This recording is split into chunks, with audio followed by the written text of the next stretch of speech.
Market में तेजी का रुझान बरकरार। कारोबारी हफ्ते के तीसरे रोज 800 से ज्यादा पॉइंट्स इजाफे के साथ स्टॉक मार्केट में 100 इंडेक्स 91,683 पॉइंट्स की सतह पर ट्रेड कर रहा है। कारोबारी हफ्ते के दूसरे रोज 100 इंडेक्स 668 पॉइंट्स इजाफे के साथ 90,864 पॉइंट्स की बुलंद तरीन सतह पर बंद हुआ था।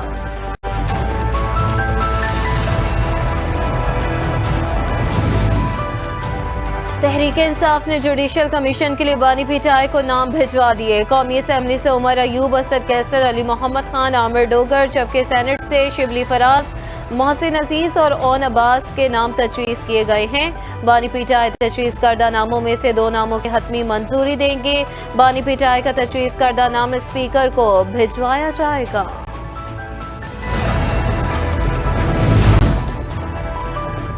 तहरीक इंसाफ की सेनेटर डॉक्टर सानिया निश्तर ने सेनेट की नशिस्त से इस्तीफा दे दिया। सेनेटर डॉक्टर सानिया निश्तर ने जनेवा में बैनुल-अक़वामी इदारे में मुलाजमत इख्तियार करने के बायस इस्तीफा दिया। डॉक्टर सानिया ने अपना इस्तीफा सेनेट सेक्रेटेरिएट को भिजवा दिया है।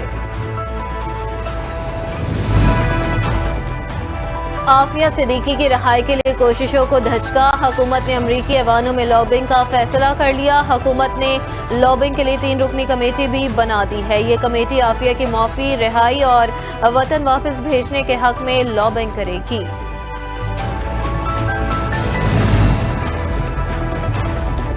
नेशनल टास्क फोर्स की हिकमत अमली के बायस पावर सेक्टर में जामे इस्लाहात का अमल शुरू कर दिया गया।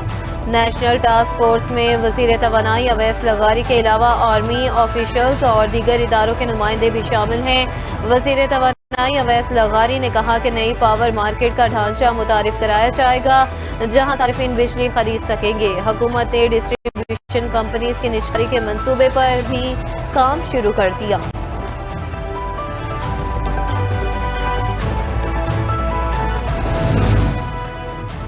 वज़ीर आज़म शहबाज शरीफ और सऊदी वली-अहद शहजादा मोहम्मद बिन सलमान की मुलाकात। 2 तरफ़ा इक़्तिसादी तिजारती ताउन बढ़ाने पर इत्तफ़ाक़ किया गया। वज़ीर आज़म शहबाज शरीफ ने खादिम हरमैन शरीफैन शाह सलमान अब्दुल अजीज़ के लिए नेक ख्वाहिशात का इजहार किया और उनकी सेहत और तंदुरुस्ती के लिए खुसूसी दुआ की। बैनुल-अक़वामी मालियाती इदारों से मुतल्लिक़ मामलात पर सऊदी अरब की हिमायत पर शहजादा मोहम्मद बिन सलमान का शुक्रिया अदा किया।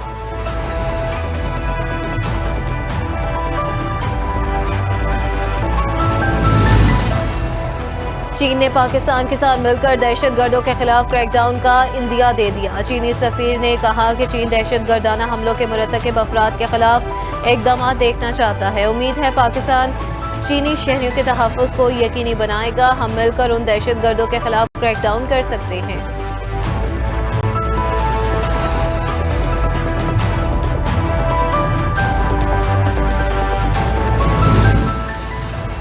अवाम पर कर्जों का बोझ डालने में बिजली और गैस के बाद स्टेट ऑयल कंपनी PSO भी शामिल। सरकारी ऑयल कंपनी के गर्दिशी कर्जे 782 अरब रुपए तक पहुंच गए। PSO को LCs खोलने में भी मेरी मुश्किलात का सामना है। PSO ने वज़ारत खजाना को खत लिखकर आगाह कर दिया।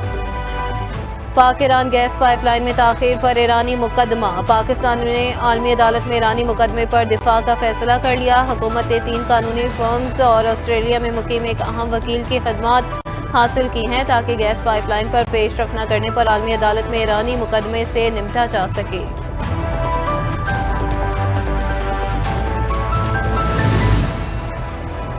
ओवरसीज पाकिस्तानियों के लिए खसूसी अदालत और डिपॉजिट प्रोटेक्शन कॉरपोरेशन तरमीमी बिल मंजूर। सदर मुमलिकत ने खसूसी अदालत और डिपॉजिट प्रोटेक्शन कॉरपोरेशन तरमीमी बिल 2024 की मंजूरी दे दी। नए कानून के तहत हुकूमत ओवरसीज पाकिस्तानियों के लिए इस्लामाबाद हाई कोर्ट के चीफ जस्टिस से मुशावरत के साथ खसूसी अदालतें कायम करेगी।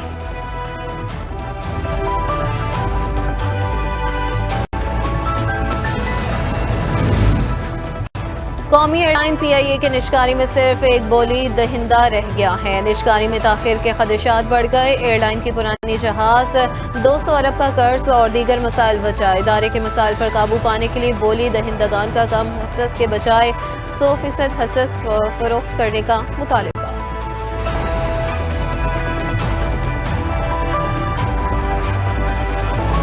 तो ये डिप्लोमेसी हमें इंडिया के साथ करनी है। मैं सोच रही हूँ कि इंडियन चीफ मिनिस्टर जो पंजाब के चीफ मिनिस्टर हैं उनको खत लिखूं कि ये एक सियासी मसला नहीं है, ये एक इंसानी मसला है जिसके ऊपर अगर हम भी इकदाम उठा रहे हैं तो इंडियन साइड से भी मैचिंग रिस्पांस होना चाहिए, वही इकदाम होने चाहिए, क्योंकि हवाओं को तो नहीं पता कि बीच में लकीर है। तो वहाँ के लोगों की सेहत के लिए, उनकी बेहतरी के लिए, हमारे साइड ऑफ द बॉर्डर की बेहतरी के लिए, उनकी सेहत के लिए, हमारे अवाम की सेहत के लिए, जब तक दोनों पंजाब मिलकर इकदाम नहीं करेंगे हम स्मॉग से। वज़ीर आला पंजाब मरीम नवाज ने कहा है कि स्मॉग सियासी नहीं इंसानी मसला है, इस मामले पर भारत से बात करना होगी। मरीम नवाज ने कहा कि सोच रही हूँ स्मॉग के मामले पर भारतीय पंजाब के वज़ीर आला को खत लिखूं। इस हवाले से भारत के साथ डिप्लोमेसी की जरूरत है। भारतीय और पाकिस्तानी पंजाब को मिलकर स्मॉग का हल निकालना होगा।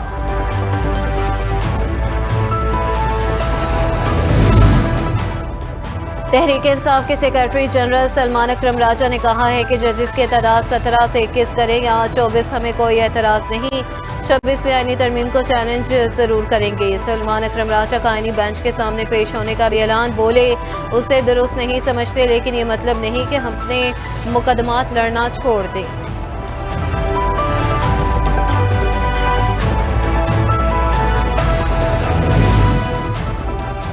वज़ीर आला खैबर पख्तूनख्वा अली मीन गंडापुर ने बानी पीटीआई की जल्द रिहाई का इंदिया दे दिया। अली मीन गंडापुर ने बुशरा बीबी की रिहाई में अपने किरदार के हवाले से तस्दीक या तरदीद करने से इनकार कर दिया। बोले बुशरा बीबी को जाली मुकदमात पर जेल भेजा गया, अदालत के हुक्म पर रिहा किया गया। और ये 27वीं तरमीम की बातें कर रहे हैं। मौलाना फजल रहमान 27वीं तारीख के खिलाफ कॉल देगा। दो ही आदमियों ने इज्जत बढ़ाई है। पहली दफा पाकिस्तान की तारीख में कोई आफरीदी चीफ जस्टिस आया है। आफरीदियों ने सिखों को शिकस्त दी थी, ब्रिटिश को दी थी, फिर रूस को दी थी, फिर अमेरिका समेत 42 मुल्क करीब मुल्कों के, उनको भी शिकस्त दी थी। और यही आफरीदी इंशाअल्लाह ताला इस मुल्क में इंसाफ का अलम बुलंद रखेंगे। और बहुत दानिशमंदी का मुजाहरा किया है मंसूर अली शाह साहब ने और मुजीब साहब ने। ये जो ख्वाब देख रहे थे वो सारे चकनाचूर हो गए हैं। सरबरा अवामी मुस्लिम लीग शेख रशीद ने कहा है कि 27वीं तरमीम के खिलाफ मौलाना फजल रहमान ने कॉल दी तो उनको लग पता जाएगा। मुल्क की तारीख में पहली बार अफरीदी चीफ जस्टिस आया है। अफरीदियों ने सिखों, ब्रिटिश, रूस और अमेरिका को शिकस्त दी थी। उम्मीद है चीफ जस्टिस याहिया अफरीदी इंसाफ करेंगे। जस्टिस मुनीब अख्तर और जस्टिस मंसूर अली शाह ने दानिशमंदी का मुजाहरा करते हुए हुकूमती ख्वाब चकनाचूर कर दिए।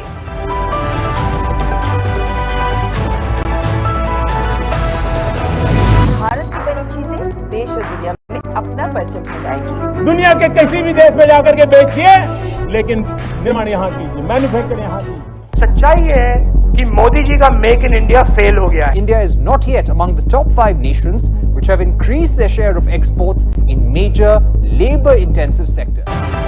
मोदी सरकार का मेक इन इंडिया प्रोजेक्ट बुरी तरह नाकाम। भारत में मौशी हालात दिन ब दिन बदतर होने लगे। मोदी सरकार का गैर जिम्मेदाराना रवैया make in India project fail होने की बड़ी वजह बन गया। भारतीय ब्यूरोक्रेसी रुकावटों के बायस कारोबारी शख्सियात अपना सरमाया बैरून मुल्क इन्वेस्ट करने को तरजीह देने लगे।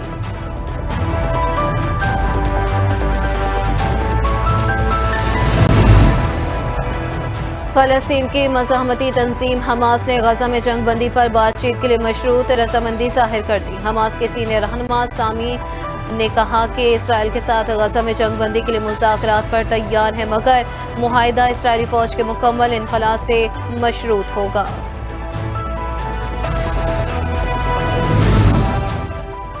गजा में फ़लस्तीनियों का बेदौरे कत्लेआम जारी। सहूनी फौज के ताज़ा हमलों में 24 घंटों के दौरान मजीद 143 अफराद शहीद हो गए। इसराइली फौज ने बैतुल अहिया में 2 रिहायशी इमारतों को तबाह किया। इस दौरान 119 फ़लस्तीनी शहीद हो गए। हमास के साथ झड़पों में 4 इसराइली फौजी भी हलाक।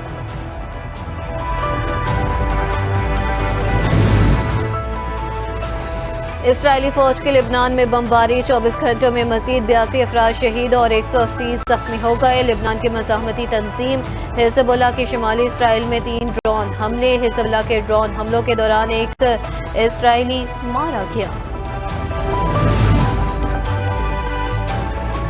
आईसीसी ने नई टेस्ट रैंकिंग जारी कर दी। बल्लेबाजों में इंग्लैंड के जो रूट पहली पोजीशन पर विराजमान, न्यूजीलैंड के केन विलियमसन दूसरी, जबकि भारत के जायसवाल तीसरे नंबर पर मौजूद है। बॉलर्स में जनूबी अफ्रीका के रबादा पहले नंबर पर, जबकि ऑस्ट्रेलिया के जोश हेजलवुड दूसरी और भारत के जसप्रीत तीसरी पोजीशन पर विराजमान है। पाकिस्तानी स्पिनर नोमान अली बॉलर्स में 9वीं पोजीशन पर हैं। बल्लेबाजों में कोई पाकिस्तानी बैटर जगह न बना सका।